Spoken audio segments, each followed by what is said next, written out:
আসসালামু আলাইকুম দর্শক বন্ধুরা, আশা করি সবাই ভালো আছেন। তো বিকালের দিকে ঘাসের জমির দিকে আসলাম, এখন আর কি প্রায় আসি। তো আলহামদুলিল্লাহ দেখেন, এই যে এই সাইডের যে ঘাসগুলা এগুলো আর কি পরে লাগানো হয়েছিল, এবং এইগুলা থেকে 2-3টা করে হয়ে গেছে আর কি। আমাদের একটু পানি দেওয়ার সমস্যা, তো আপনারা জানেন, এই জন্য আর কি দেখা যাচ্ছে পানি দিলে আবার অনেক তাড়াতাড়ি হয়তো। তো দানা ঘাসগুলা পড়ে যাচ্ছে। জি, এইগুলা আর কি আগে কাটা শুরু করেছিলাম। এইগুলা আগে কাটলাম যার জন্য যে এইগুলা অনেক লম্বা হয়ে যাবে আর শক্ত হয়ে যাবে।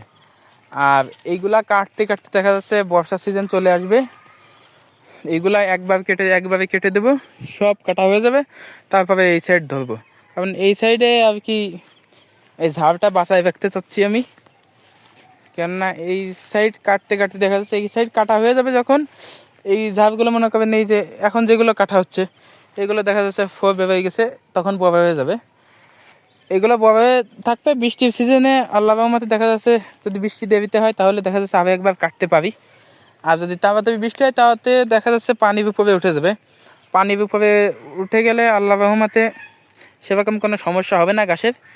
কারণ এইখানে যত ঝাড় ছিল এই সাইডে সব হচ্ছে, ওই সাইডে ছিল কিছু আপনারা দেখছেন আগে যেগুলো দেখাইছি, ওইগুলো সব মানে বৃষ্টির আগে আর কি বড় হয়ে গেছিলো কিছু। দেখা যাচ্ছে এইরকম সাইজ হয়েছিল, যে এইরকম সাইজ হয়েছিল, এই জন্য আর কি এইগুলা হয় নাই, এগুলো বেঁচে ছিল। দেখেন এইগুলা কাটছি, এগুলো কিন্তু বেশ বড় হয়ে গেছে এবং বেশ সুন্দর হয়েছে। এইগুলো দেখা যাচ্ছে বৃষ্টির সময় অনেক বড় হয়ে যাবে। আর এই ঘাসগুলো কিন্তু অনেক লম্বা হয়েছে, বেশ লম্বা হয়েছে, প্রায় 7 ফুটের কাছে চলে গেছে। এইগুলা পাতা টাতা একদম তবে 7 ফুটের কাছে চলে গেছে। আর ভিতরেগুলো তো আরও লম্বা হয়েছে, অনেক উঁচু করে দেখানো লাগে। ভিতরেগুলো আরও অনেক লম্বা হয়েছে। আর বিশেষ করে এই যে লাল যে ঘাসটা দেখতে পাচ্ছেন, দেখেন এইগুলা কিন্তু এখনও গিট শক্ত হয়নি, এখনও নরম রয়েছে এই যে। আর এই যে সবুজ যে এই ঘাসটা, এই গাছটা কিন্তু এখনই দেখা যাচ্ছে এই গেটগুলো শক্ত হয়ে যাচ্ছে। দেখেন এগুলো কিন্তু এখনই গেট শক্ত হয়ে যাচ্ছে। কিন্তু এই ঘাসটা একটু লম্বা হয়, এই গাছটা অনেক লম্বা হয়। মানে আমি যার কাছে নিয়ে আসছি তারটা প্রায় 10-15 ফিটের মতো হয়েছিল। আমি দেখছি 15 ফিট না হলে 12 ফিটের উপরে হয়েছিল, অনেক লম্বা হয়েছে। এই যার জন্য এইটা রেখে দিছি, এইটা থেকে কিছু কাটিং প্রতিটা গাছের গোড়ায় আর কি লাগাই দেবো, অথবা এই সাইডে কিছু লাগাই দিলাম। এই সাইডেও 2-1টা আছে লাগাইছিলাম এই লাল ঘাসের এইগুলা। তো আলহামদুলিল্লাহ যে পরিমাণে ঘাস হয়েছে, এই যে দানা হয়ে গেছে তো একটু সমস্যা হচ্ছে, এইগুলো কাটে নেওয়া উচিত ছিল। কিন্তু এই সাইড যদি আগে কাটি তাহলে দেখা যাচ্ছে এই সাইডের ঘাসগুলো এমন সময় কাটতে হবে, দেখা যাচ্ছে বৃষ্টি আস্তে আস্তে আমি শেষ পর্যন্ত যাইতে পারবো না। আর গেলেও এইগুলা পানির তলে ডুবে যাবে, নতুন করে আবার সেই কষ্ট করে লাগানো লাগবে, অনেক ঝামেলা। এই জন্য দেখা যাচ্ছে যদি নষ্ট হয় তাহলে এইগুলো, কারণ কি এইগুলো আমি আর নষ্ট করতে চাচ্ছি না।